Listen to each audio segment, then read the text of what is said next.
isyung legal ay pag-uusapan, bibigyan daan, mga karapatang dapat ipaglaban, sasagutin ang katanungan ng mga taong naghahanap ng katarungan dito sa programa Laban para sa Karapatan, kasama si Attorney Lorna Capunan. Laban para sa Karapatan.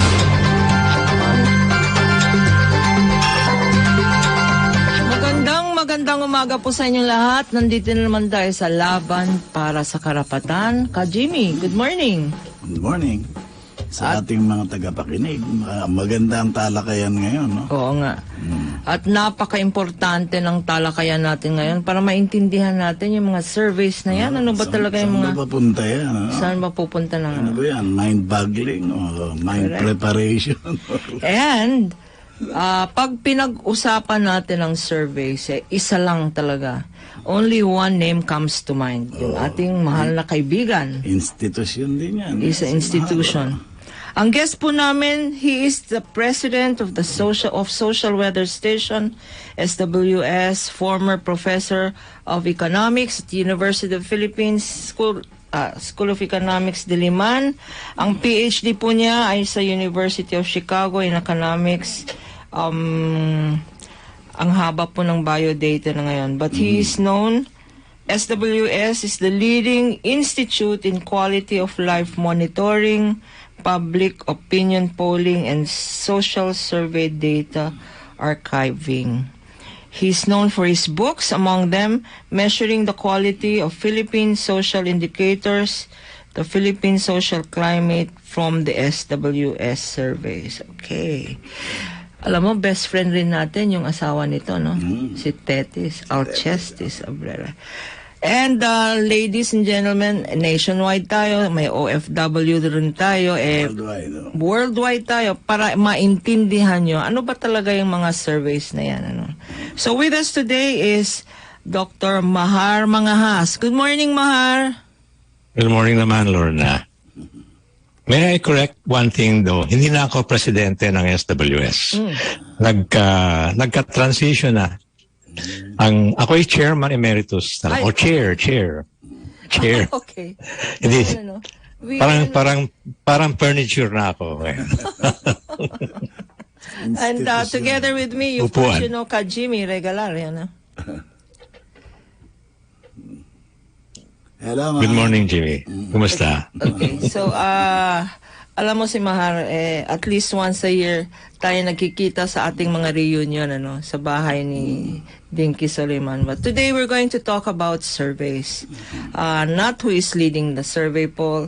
Hindi natin pag-uusapan ng mga kandidato. Pag-uusapan natin, Sir Mahar, what are surveys all about? And paano ba ginagawa ang survey? Bakit iba sa SWS, iba sa PULSE, iba kung kino-commission ng isang kandidato ang survey? Wala ba kayong survey 101 na sinusundan, no? Kasi like for instance, kaming mga abogado, ordinary statistics. Yeah. Okay. Yes. Kaming mga abogado, miski na balik-baliktarin mo, that is the law, no? Is there such a thing in the conduct of surveys? Question na ba yan? Ang question, kayo ba yung mga gumagawa ng surveys ng SWS? No? Let's just talk about SWS. But let's make it clear agad-agad, no? Na iba ngayon at mula noong 2019, iba ang sitwasyon namin kasi walang lumapit at hindi kami lumapit na media company para mag-sponsor ng election surveys. Which is new ever since 1992 hanggang 2016. Ay palaging merong kaming media sponsor. At syempre, kung media sponsor yun, ay talagang pang-broadcast o pang-latala sa mga print. No? Ang dami-dami. But ever since 2019, wala, no? So, para sa akin, itong mystery na ito, ang dapat mag-explain doon ay ang mga dating nag-commission, no? Halimbawa sa 2016, ang TV5. No? Ano bang nangyari sa kanila at ayaw nilang mag-sponsor ng mga ganon? Pero hindi kami makakapag-comment diyan, di ba? So parang nawala kami sa media surveys. At sa totoo, ang media surveys, ang talagang traditional way ng gawa ng mga surveys worldwide, hindi ba? Hindi naman kami napaka, mayaman at nakakagawa kami ng kahit na kailan namin gusto. At saka hindi naman yan talaga ang mission namin. Ang mission namin ay quality of life. Kumusta ang kalagayan niyo, ang kahirapan, ang gutom, kasama din ang governance, siyempre, tuwa ba kayo sa pagka-govern sa inyo? At doon ay talagang long term ang interest namin doon. Kaya tuloy-tuloy yan ang pagsusukat namin ng kahirapan, ng gutom halimbawa, which yan ang talagang pinaka-importante. Yan ang dalawang pinaka-importanteng sustainable development goals, di ba? End poverty and end hunger. At totoo, we're very proud of it. Ang mga sukat namin doon ay quarterly. While the government naman every 3 years lang. So if you want the up-to-date, doon kayo pumunta sa website namin. Nandiyan ang ano na yon, no? And we can talk about that anytime. Okay? We can also talk about old political surveys. By old, I mean at least 3 years old. Kahit na-sponsor namin noon. Because we have a policy na kahit na private, limitado ang privacy ng 3 years until the project is over. And that's very good for a political survey kasi 3 years after a project is over, pwede nang ipasukin kung interested lang. No? At doon naman, I would say, hindi masigasig ang mga political researchers. Hindi pumupunta sa mga, sa mga akala nila wala nang newsworthiness yan. No? Pero maraming storya may kukwento ko tungkol sa mga political surveys noon, natapos na ang embargo period. When you say, first, madami kang puntong linabas, no? Yung sinasabi mong, the difference between this year and previous years is walang masyado sa SWS ang media survey. Ano ba yung media survey? Ibig sabihin, ang television nagpagawa stations ay isang media company talagang for the purposes of public information. Wala naman kaming pondo dyan generally. Unlike from 1992, every survey from 1992 up to 2016, may backer kami na gusto talagang magpagawa ng voting preference surveys for publication. In fact, they advertise it. They use it to improve their circulation, to improve their leadership. Because alam nila, kapag meron kaming ganito, ayan, mas makikinig. Okay? Only once did we not have this, and it was in 1987 pa. In 1987, meron pa kaming foundation funds. Ito yung mga startup funds namin as a partnership. May partnership kami noon ng Ateneo University. That was how we got started in 1985, 86, 87. Kaya in 87, no, and at that time, we only had funds for 2 rounds in a year. No? So in the first semester of that year, 1987, no, nag-isip kami, kasi may senatorial election, di ba? Kailan namin gagawin ang survey at siyempre, we'll have to discuss the campaign, no? At it was decided to do it early, mga February or March, para malaman ang sitwasyon with at least 2 months to go before the election, which was in May, of course, no? And at that time, and this was for public, of course, at that time, ang score ay 12-12 between the Cory candidates and the non-Cory candidates. So talagang 50-50. 50-50, no? 50-50.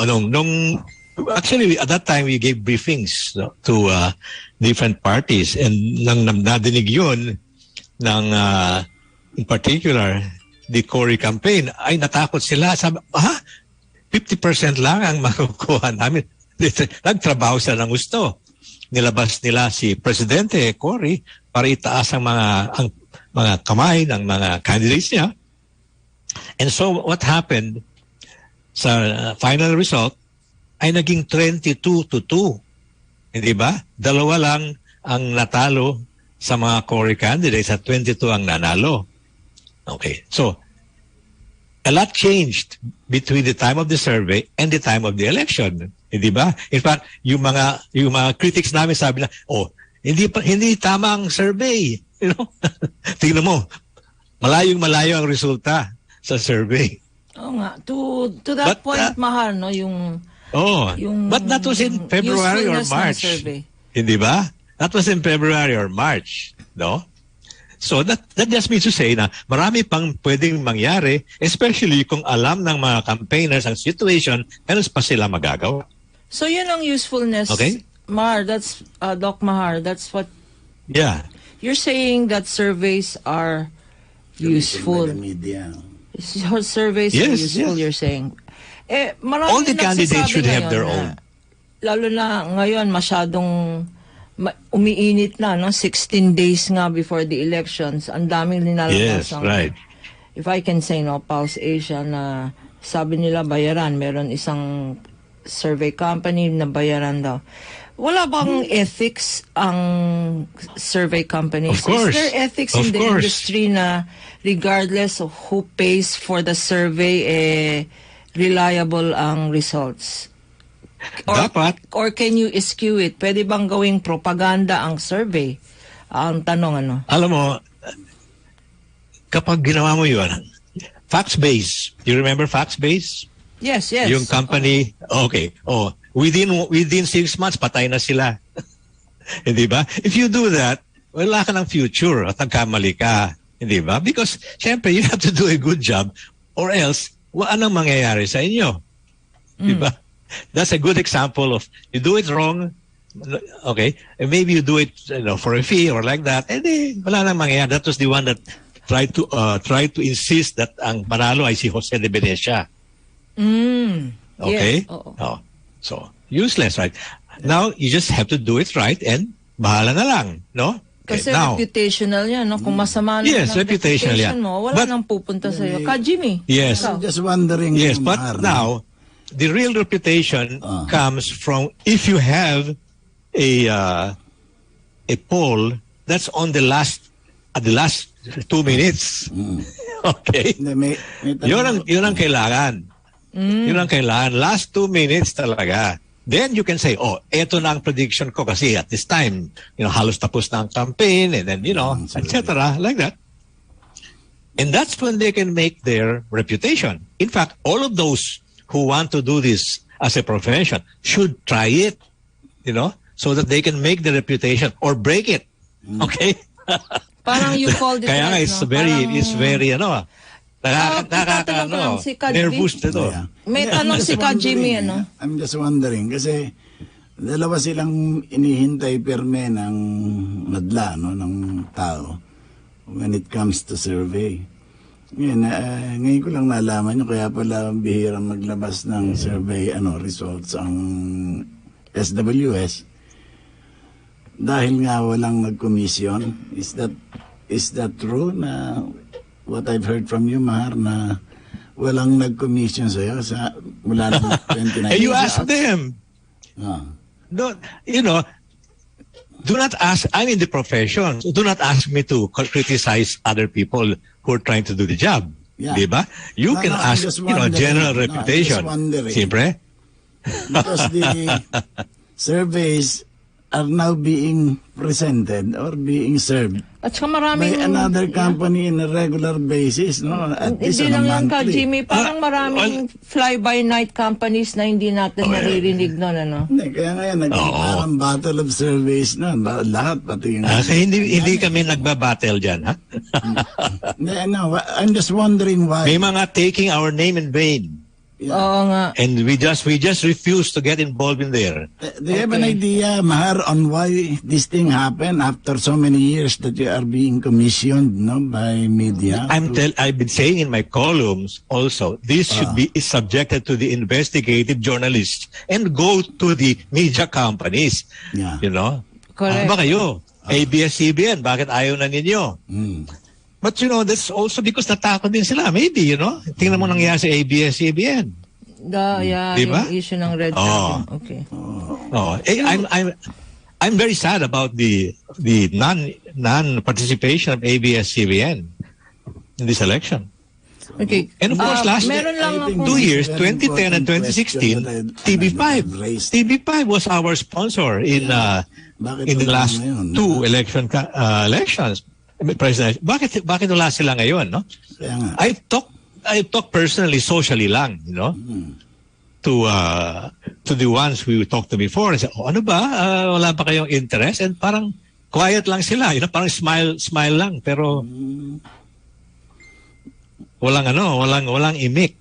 Kasi, so that is, baka nape-pressure sila. Oo nga eh. Saka nakakatakot yun ha. Yung everyone is waiting for the result of surveys conducted by one company. Walang balancing act ba? And at the same time, nasanay na yung tao sa pangalan ninyo eh. Di ba? SWS. Kasi pag pinag-usapan... Look kayo, media kayo. Are you willing to commission such a thing? We're not asking, ha? Para sa amin, this is not our hanap buhay. Okay? This is not our hanap buhay. We have a big agenda, which I try to say so in my column today, kasi I talked about religion. Marami kaming data tungkol sa religion. We are very, very religious people, you know? At marami kaming mga ibang magagawa, you know? So, it's really, you know, up to the media companies to get involved here, you know? And I'm willing to say that if you think about it carefully, kayo, and kung sino financial backer ninyo, you might also think twice. You might think, ano kaya ang magagawin namin itong administrasyon na ito kung ayaw nila sa mga nilabas natin? Right? Okay? Now, that's not my problem because I don't have a commercial empire to defend. but ito mga media moguls, you know, what are they afraid of? Okay. In fact, I read in one of your columns, Mahar, yung sinabi mo na pollsters need freedom. No. Oh, yes. To be able to come out with, there should be no pressure from, and you also said political leaders should not be afraid to listen to what the people have to say, no? Because yun talaga ang function ng mga surveys, to feel the pulse, no? Kajimi, I'm a little bit confused. Look, for example, we have been saying what people think about China and the West Philippine Sea. Sandali. You know, and itong mga extrajudicial killings, mga gano'n, ang dami namin ilalagay dyan. And how, and the catastrophic hunger and poverty nitong pandemic. No? That's to be listened to. It's not only kung sino iboboto ninyo. Tama kasi pag inisip nating survey, iniisip natin election, but surveys should be, if properly conducted, no, should be indicative of what the people are feeling, sabi mo nga, no, on the ground, and should guide our leaders on the vision going forward. To that point, Mahal, paano ba kinokonduct ang survey? Kasi convincing, especially political survey, ang sinasabi nila, wala namang wala namang class A, class B na survey, puro class B Actually, that's parang confusing lang yung mga ABCDE. Yun ay inimbento ng mga consumer research companies because yung mga products nila, these are what they classify, no? O A product lang yan, B product, C, D, kasi ang market yan depende kung affordable or something, ganun. So they developed that. But sa totoo, walang talagang standard definition yan. Right? There's an attempt. Yes. And even the PSA, the Philippine Statistical Authority, has tried to do something. But it's so complicated. And they haven't even applied it themselves so that they can say, oh, eto ang official na. You know, it's something parang academic pa rin. So, as a matter of practice, ang ABCD is only the interviewer's judgment about the itsura of the dwelling to which she is going. You know, ito ay AB dwelling, C dwelling, D dwelling, E dwelling. Yun lang. Napaka-simple lang yun. Okay? And we don't use that for sampling. We don't sample and say, punta tayo, mag-select tayo ng ganitong klase. Because we're not into consumer research. Correct. Okay? Because we are not into consumer research. Let me repeat that. We're into general research. So, we will use the, we will use also market research techniques, but the ones that are used for the most widespread type of commodities, yung mga soft drinks, yung mga ganon. Okay? And they know it also. They apply that. We use the same techniques for doing that. Kajimi. Basta kailangan may probability ito, probability lang. Napag-usapan natin itong survey. Ang dami kong natutunan eh. So, iisa lang ngayon yung survey company na nagpo-provide ng information about election at yung mga trending, no? At yung dating pinaabangan ng tao ay hindi kinukomisyon. At ang unang tanong sa isip ng tao dyan, bakit? Di ba? Pangalawa, yes, ang dapat nagko-commission yung mga media. No, ngayon ko lang din. Yes, like niya, before. No? Before. Like before. Bakit ngayon, what's the difference now from before? Ano? At sino nagko-commission dun sa isang kumpanya na regular at napakasipag sa reporting? Actually, there are, let me say, there are regulations on the publication of surveys. Okay. Legal. And Lorna, you can look at that. There's legal, and then you can see if they are following those regulations or not. Now, I don't want to be the one, to say, "Oh, you're not following," because I'm one of the, I'm one of the doers. I don't want to say, "Oh, look, kung kami we follow all the regulations, kung kayo hindi." I'm not sure. I should not be the one to say that. Di ba? Okay. But you and the commissioner is supposed to be identified. By the way, all the time. We have a few. We have a few that political advertisements dapat nakalagay doon sino nag-advertise. So ganun dapat ang survey, sino nag-commission ng survey. Tama. Station ID, Mahar will just have a station ID and break. Please stay tuned. Very enlightening to. Laban para sa karapatan. DWIZ. Laban para sa karapatan. Kasama si Attorney Lorna Capuna. Laban para sa karapatan. For those of you who tuned in late, nasa guest po natin via Zoom, ang foremost economist, researcher, writer, at meron rin siyang column sa Philippine Daily Inquirer. We have with us Mr. Mahar Mangahas. Mahar, are you with us? I'm here. Okay. Hindi ba, no? Unang video ko. There you are. Okay. Ayan. Mahar, during the break, pinag-usapan namin ni Kajimi na ngayon naintindihan na namin, and this is our opinion, na yung survey na ginagawa ngayon ay hindi survey, propaganda. Checks and balance. Kasi walang check and balance. Walang ibang survey company na nagsasabing ganito ang on the ground and all that. So, nagko-confirm, di ba? At walang, yes, correct. So, parang propaganda na nga yun.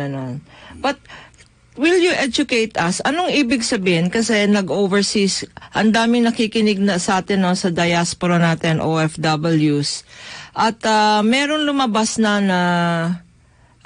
polls kung sinong nanalo, kung sinong hindi nanalo. Is that also a survey? Iba ba yung exit poll sa survey? Ang exit poll ay isang poll pagkatapos ng voting. So, yung iba ay mga intentions to vote pre-election. Okay? So, ang pinaka dapat na tama ay yung exit, kasi tapos na eh. Nag-decide na kayo. Okay? At yan ang talagang the best na mangyari.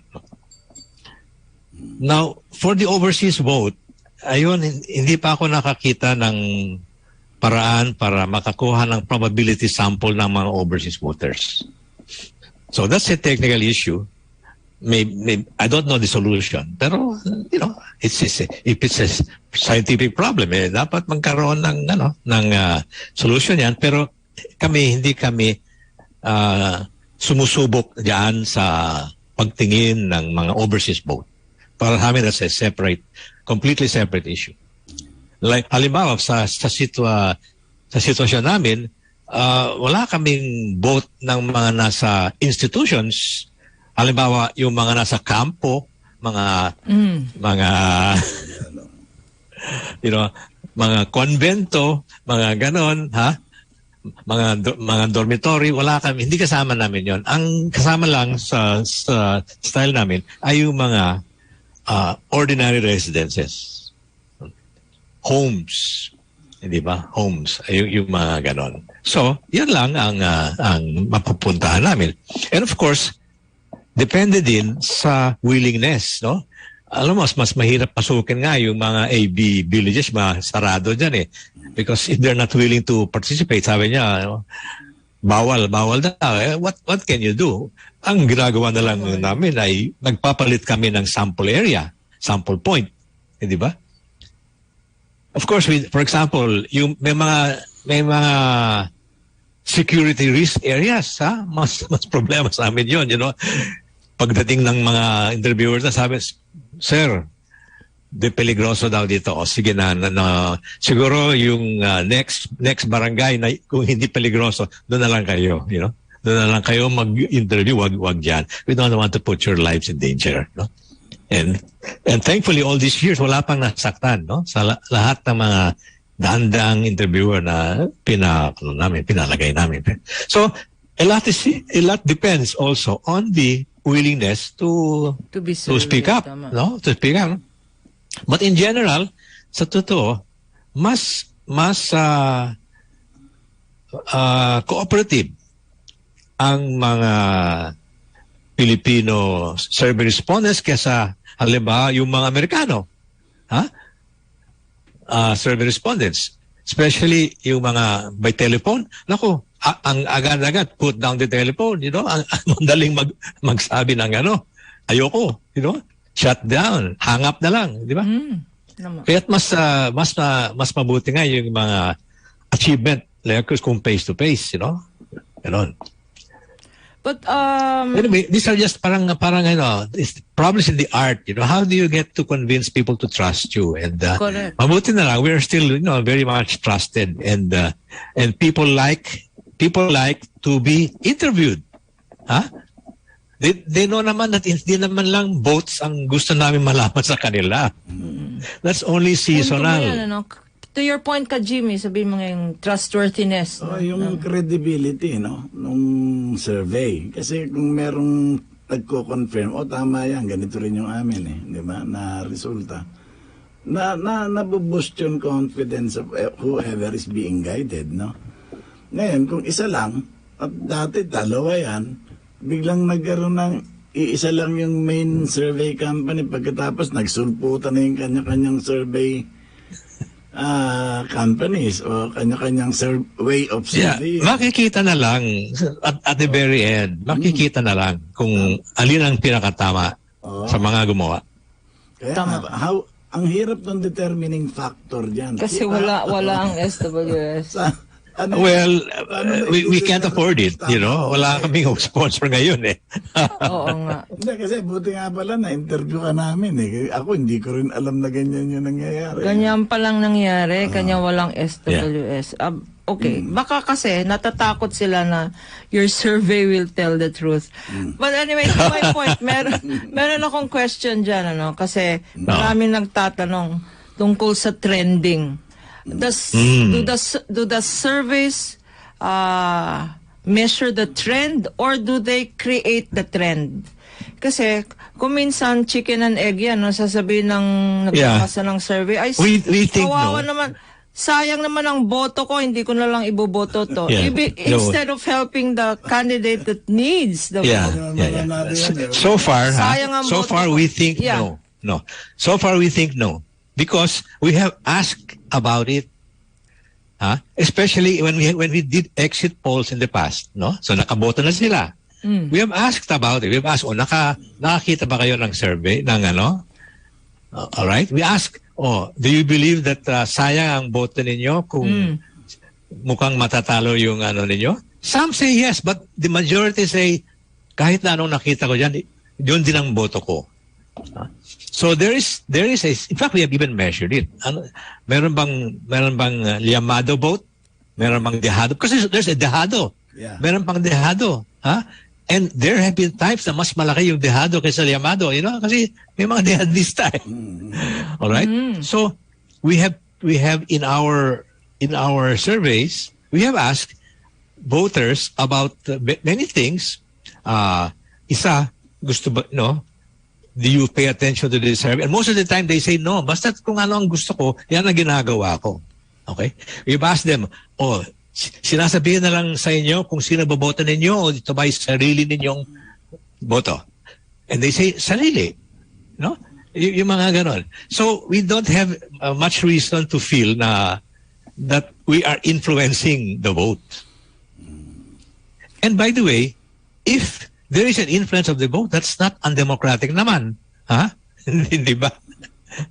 But there are so few people who actually listen to us compared to those who listen to the mass media that you should worry more about the mass media than about the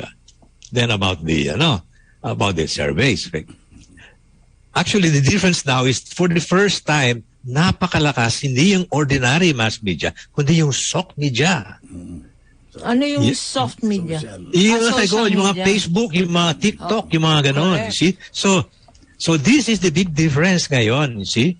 Na yan ang gumagawa ng mga trending. In fact, if you take the analysis of Sina Maria Ressa and so forth, this is not only this year or last year. This has been going on for decades. Di ba?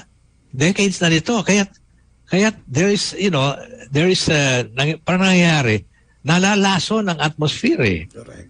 Napo-poison ang thinking ng mga people, na parang halos nabe-brainwash and all of that kind of a thing. So, iba yun, ibang situation. And it's not the fault of a survey if that's what we see, It's the same thing that you could say, bakit kayo sa media or sa newspaper, hampas kayo nito? Well, there you're influencing the voter. Di ba? Or sa TV, or like that. Bias kayo. Ngayon, ang bias ay hindi from the traditional media. It's from the social media. Mga trolls, yung mga ganon. That's the big difference now. There's a forms ng the way by which it's being conducted. Ano ba talaga yung level of confidence needed para ibigay dun sa anong number of interviews, number of survey that has to be conducted? Siguro yung tinatanong mo, all time na yun. Yung sample size. Yung sample size. Tapos, what is needed ba for it to become worthy in guiding people in their thinking? Ano yung level of confidence? 65? You only need a few thousand. 2,000 ang sample size. That's been settled a long time ago. Depende kung gaanong kalapit ang laban. Siyempre, kung gaano kalapit ang laban. Okay?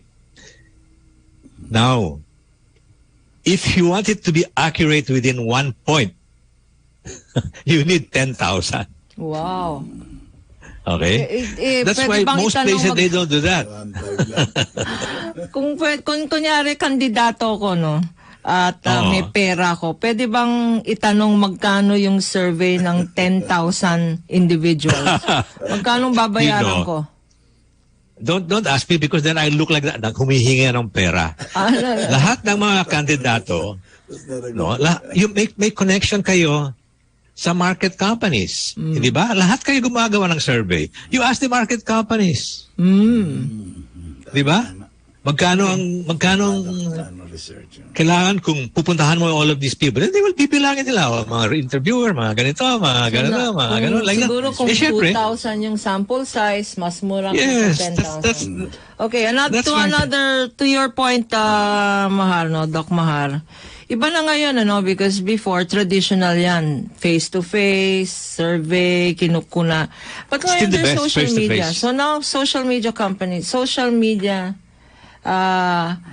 pangbangga or pangbalanse sa lumalabas na survey ng isang Pulse Asia, lumalabas rin ng survey ang kabilang partido, mga ibang oppositionists, etc., but we are trending in Instagram, trending in TikTok, trending in ganyan. Nabibilang ba yung mga trending sa social media na yan? Is that another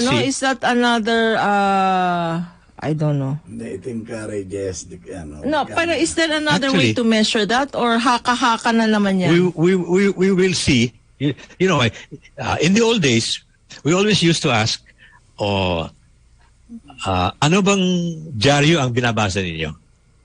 Okay? Ano bang istasyon sa radyo? Ano bang TV network? Okay? And with that kind of data, you could study what these people are watching and who they're voting for. Ganun. Ngayon, we're having to ask, meron ba kayong Facebook? Meron ba kayong TikTok? Meron ba kayong ganito? Right? And then we have to ask questions about, sinong lumalabas na mga candidates dyan? No? In other words, ano ba yung na-feed sa inyo? And we're gathering data, little by little, and then maybe we will find out the effect of that. Right? But we are not producing the effect. The ones producing the effect are the trolls and Sephrat. In fact, for me, any mogul, any taipan who has consumer research companies working for them could easily say, tingnan mo nga kung ilan ang may Facebook dyan, kung ilan ang may ganito. They could ask the same questions. They should. And maybe they're doing it. for all I know, they're already doing it. Hindi ba?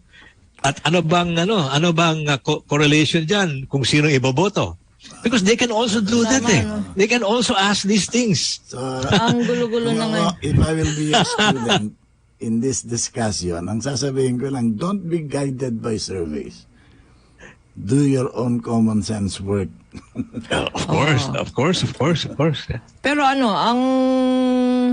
pati yung hindi na survey, pati yung propaganda ngayon nag-iiba na. Dati postering, ngayon ang sinasabi ng mga kandidato, magbabayad na lang ako ng influencer. Yung influencer na maraming followers, kunyari artista na 5 million ang followers, kung totoo man may 5 million followers, di siya na lang ang babayaran ko. Bakit pa ako magbabayad ng survey? Ngayon naintindihan ko na kung bakit influencers. Ang kampanya, paramihan ng tao na lang. Di ba? Sige, may 270,000 ka, ito amin, 500. Di ba? Ngayon, may measure. Hindi ganun kadami ang mga followers ng SWS. Hindi, billion. Yung crowd, yung number of people attending yung mass gathering of a certain candidate. Merong measure people per square meter. Ilan ang laman niyan, di ba? Kaya mas accurate pa ngayon yung kaysa dun sa survey. Di ba? So, if I will have to give an opinion, yun ang magiging advice ko sa tao. Tingnan nyo kung sino may pinakamalalaking grupo ng tao ma-attend sa paniniwala nila sa isang kandidato. Kasi marunong na rin magsakripisyo yung tao di ba? Yeah. Umatan sila. Especially kung hindi sila babayaran para pumunta dyan. Oo nga. Meron na talagang hindi nagpapabayad. Pamilya na kung pumunta. May dalang baon na pagkain pang lunch, pang dinner. Kaya ibig sabihin yan, if I will have to give an advice to voters, yun ang tingnan nyo. Kung sino yung mga kandidatong may malalaking crowd na dumadating doon at hindi binabayaran at dala yung pamilya nila, pati yung baby. Okay, so I think that would be better kasi maghintay kayo ng mga survey na at least we have been enlightened. Parang scoring lang yon. Scoring lang yon. Okay. So I say, no? Oh, Yeah. sige. Doc Mahar, no, you also mentioned in one of your articles na maybe we should consider more localized opinion polls, no? Why not?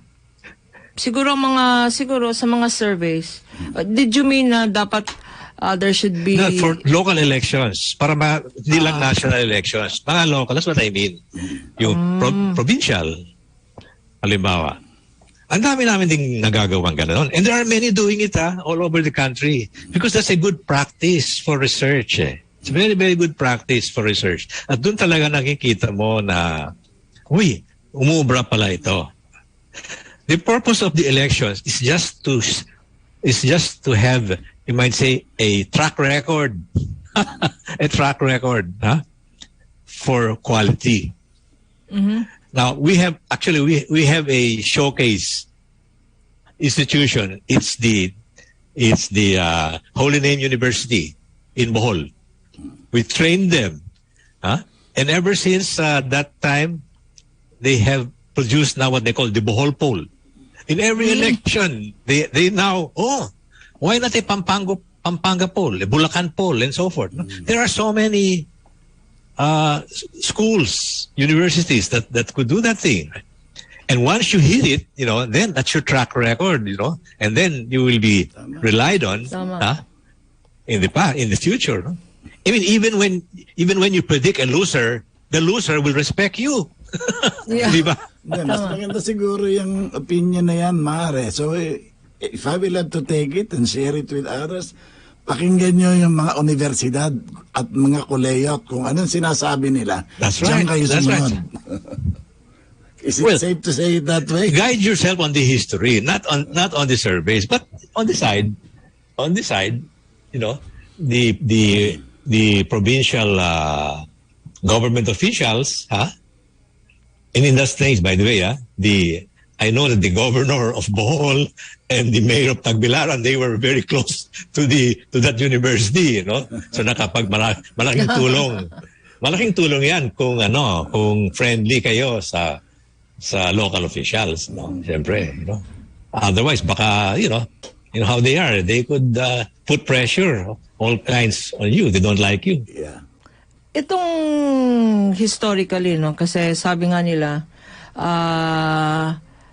16 days before election, marami pang nangyayari because let's look back at recent history, nag-number 1 si Manny Villar throughout the surveys, nung tumakbo siya. Nag-number 1 si Grace Poe when she ran for president, Who would imagine a Duterte coming up from behind, So, are you saying, Mahar, that anything can still happen 16 days before elections? Well, it has already happened. Yeah, because it has happened before. Yeah, and that's all I can use because I'm not a political campaigner at heart, no? Wala akong tansya dyan, di ba? So just like anybody else, I only have this past data. I don't have my, ano bang feel ko on the ground for these things. But why not? I'll tell you what we have done. On the exit poll, we have asked people, kailan kayo nag-decide nitong choice ninyo? We've done that. Okay? And we have found out that on the last day itself, siguro mga 10-15% say, ngayon ko lang dinecide. And then if you say in the last month, that's another 10-20%. Mga ganon. So, as of, let's say, February, maybe 50% had made more or less. So there's a lot of changes that are still happening. And who told us this? Well, it's the ones who already voted, sabi nila. But that pertains, of course, to that particular election and those particular candidates. Ewan ko ngayon. Ngayon, we can ask them again. But we will only ask them after the election, of course, in our ordinary poll. Kasi yung exit poll, mabilisan yun. That's a very special operation. That's very expensive operation. Correct. Which can only be done with media, like TV5. Yung overseas voting na talaga ng several days yan o several weeks, di ba? Before the actual voting in the country. So may mga lumalabas na bumoto sa ibang bansa, yung mga OFWs. Ibang-iba dun sa result ng prior, ng previous survey. Is this an indication na talagang ang prediction dapat should not be based on whoever will tell you na eto ang survey result and you must be guided by it. So ang punto ngayon, lalo yan, institusyon ng SWS Kung wala ka dyan sa pagpipresent ng ng mga data about yung trend, about yung on how candidates are faring, especially dun sa national office, yung presidente, vice president, senators. Paano na? So you will be forced to rely on one individual company. It's like before, you just rely on what you see. Discernment but I cannot comment on that, Kasi I cannot raise the bangko of anybody or put down the bangko of other people. You can ask the academics. Yeah. Correct. Okay. You ask the professors. Hindi masyado kaming malapit dyan. Siyempre, magagalit sa amin din yung mga... You did mention that people associate surveys with elections, but SWS is a survey company. We're not a company, we're NGO. As an NGO. Non-profit. NGO kami. Yeah. You have you done surveys for government, in terms Yes. of policy direction of government, For instance, you have written about poverty level, you have written about so many things regarding economics, which is your forte, Has government ever listened to you or be guided in... Ask the government. Kasi kung minsan, sasabihin ng pag tinanong mo sa ano ba ang unemployment rate, iba-iba Iba kasi ang definition ng who are fully employed, government definition of poverty. Anong definition ng poverty ng government? Iba rin ang definition sa... Parang they just lowered the poverty line so that people will be above the poverty level. They've done that about 3 times. In the historically. Yeah. So that is why we really need independent, credible companies, NGOs. Ang mahalaga dun sa US. Para sa akin, I'm a free market economist. Correct. I believe in competition. It's okay. Go ahead. Everybody should give it a try. Makikita natin sa huli kung ano ba ang nangyari. Hindi, ang mahalaga kasi, I think, Mar, yung SWS is conducting a consistent economic research work, And then you're consistently publishing it before. And that these results of the economic forecast and economic research should jive with the trend that you want to find out dun sa election. Okay, so again, this very interesting topic. I'd like to shout out to our Facebook comments. We have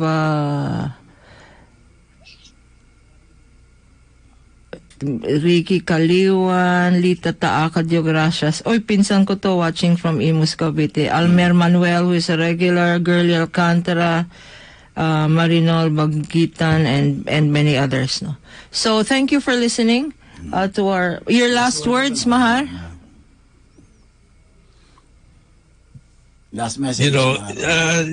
Surveys is just like you're in a crowd, you're asking people there, sinong sumisigaw dito, makikinig ba ako dyan sa mga iba dyan, that's life, Kung nasa loob ka ng isang auditorium, palakpakan dyan, may nagbubu, what can you do, You have to just do your best, follow your conscience, siyempre. conscience. It's a very good advice. Yeah. Dito tayo sa laban para Sino sa bang- karapatan. Tignan Yeah. natin nga kung sino ang lalaban para sa karapatan natin. Ano? And on that, huwag tayong maniwala full-heartedly sa mga sabi-sabi dyan. Let's just follow our discernment Ngayon pala, and conscience. Sa akin, ang Jimmy. advice ko sa tao, lalo na yung nandyan sa laylayan na sinasabi, yung ating mga talagang mahihirap na mga kababayan na nangangailangan ng pagbabago, magtanong kayo sa mga nag-aaral dyan sa universidad, magtanong kayo dun sa doktor, magtanong kayo dun sa lawyers, no? Yung ating mga middle Tingnan nyo yung qualification sa mga candidates talaga. Science. Wag At nang- sila magsasabi yeah, sa inyo wag- kung ano yung direction papunta sa tamang pagboto. Ako, mas simple ang tanong ko. Tatanungin ko yung tiyan ko. Sino magpapakain sa akin? Tatanungin ko yung utak ko. Sino magpapaaral sa akin? Mga anak ko, no, let's not... Ganyan yung approach ng mga trapo eh. Yung anong kailangan mo. Anong kailangan mo? Ba't ang kailangan nga natin is... Yung intellectual na nagsusuro. Kasi yung mga kailangan ko ngayon na, so, bayad, you know? That's, you know. Kawawa naman, you know? Kawawa naman that they could sell the vote, you know, in effect. That Or is yung so true. pangako na, bibigyan pa daw sila ng ano, kung ano-ano. Nasakyan yung pangangailangan. ng Gold, tao eh. gold bars. Let's put an end to it. Magtanong kayo sa mga nag-iisip. Okay. So, on that note, have a good weekend. Have a safe weekend. Maraming nagrarally ngayon. And thank you, Mahar. Always Thank you, a Lorna. pleasure. Yeah, salamat, Always a Mahar. pleasure to have you. And give my regards to my bestie, Tetis. Will do. Dito po tayo sa laban para sa karapatan. As Mahar has said, let's use our conscience, no? And be guided by whatever the surveys say. But in the end, the future, your future, the future of your children and future generations depends on your vote on May 9, Ngayon, this Mahar, election. Ang advice ko sa tao, don't be guided by surveys. Okay, dito po tayo sa laban para sa karapatan. Susunod na po si Ma'am Celia Ortega Bueno at Raul Esperas. Have a safe weekend, everybody! Sumakin nyo ang programang Laban para sa Karapatan hanggang sa Sabado, alas 11 hanggang alas 12 na tanghali, kasama si Attorney Lorna Capunan. Laban para sa Karapatan sa DWIZ.